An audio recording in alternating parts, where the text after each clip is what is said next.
evening. So let's talk about one thing that the press hasn't reported. We just listened to testimony from a man who has such distinct recognitions as an accounting expert that even Letitia James's team and the OAG's team used him themselves as an accounting expert. Professor Bartov was the New York Attorney General's expert in the Exxon case. Let's start there. But today, when he was on the other side, they spent the entire day objecting because he was giving testimony that didn't suit their claims. His testimony included that there was absolutely, and I quote, no fraud, that the statement of financial condition for President Trump was understated, that there was no evidence of concealment, and that, in fact, President Trump's statements of financial condition had something that most other statements of financial condition don't have. 18 pages of descriptions and details about his properties, about his trophy assets, things that most people don't need to do and wouldn't do. The reason, because he had nothing to hide and he didn't conceal anything. This is not a publicly traded company. This is a private company. And the Attorney General is now sticking her nose into private companies. This is a very scary moment for our country. We have to have boundaries. We have to have laws. They were objecting every 5 minutes, and I really give credit today to the press that was in there. I did look at some of the feed, and it was accurate. There was absolutely no fraud. The statements were undervalued, and President Trump and the Trump Organization provided Deutsche Bank with everything they needed. Last week, we heard banks make clear that they thought they were a trophy client. They were the big whale that they wanted to get, and they valued their relationship. They said that holds true today. I don't know why we're here. I've said it before, and I say it again. Again, this case has absolutely no merit, and you don't have to believe me. A man that gives the Nobel Executive Committee recommendations on accounting and who should be recognized in accounting, that man that just sat in there for the entire day, made it very clear and had words with the AG and said, you should be ashamed of yourself. And I say it too. You should be ashamed of yourself. Thank you.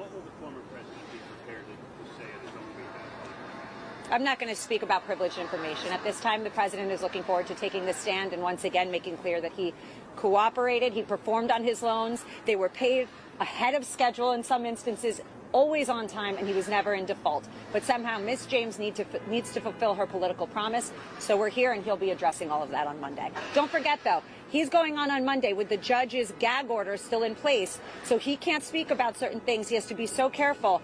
That is so unconstitutional, in my opinion. We have First Amendment rights. We have rights as attorneys, Sixth Amendment rights, and those are all being violated. And he still wants to take the stand, even though my advice is, at this point, you should never take the stand with a gag order. But he is so firmly against what is happening in this court and so firmly for the old America that we know, not this America, that he will take that stand on Monday. What can we expect on Monday?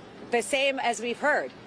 The same as we've heard from experts. He will clarify it. He will open himself up to whatever they want because he's not afraid. People that are afraid cower. President Trump doesn't cower. We'll be back on Monday with that, and tomorrow we'll hear more testimony from this incredibly intelligent man. What was your client's reaction to the testimony today? I think he made it clear. It's more frustration that we have wasted time, that they are doing election interference. This is a tactic that we've seen time and time again. This is not the first or last of it, and we're going to have to deal with it in all the other trials. But I really hope this is a lesson to those other AGs and DAs out there trying to make a name for themselves off of President Trump's back. If you're going to do it with garbage claims, it's going to come out because there are experts willing to put their heads out, willing to put their necks out, and willing to say that this is garbage. And we heard that today, the entire day, and we will hear that well into tomorrow.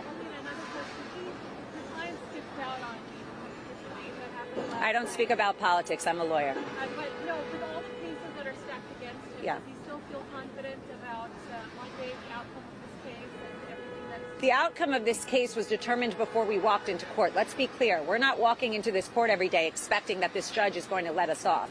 We already see what's happened in this court. This judge made his determination on summary judgment before we even walked in, before an expert took the stand. So let's not get it twisted. I'm not here fighting for that. I'm here fighting for America with him so that we can stop this. You know, that's the truth of it. And it's a very sad state of affairs. Today and many days we've asked for a directed verdict because there is no case. This case is garbage. Thank you. Is he coming back tomorrow?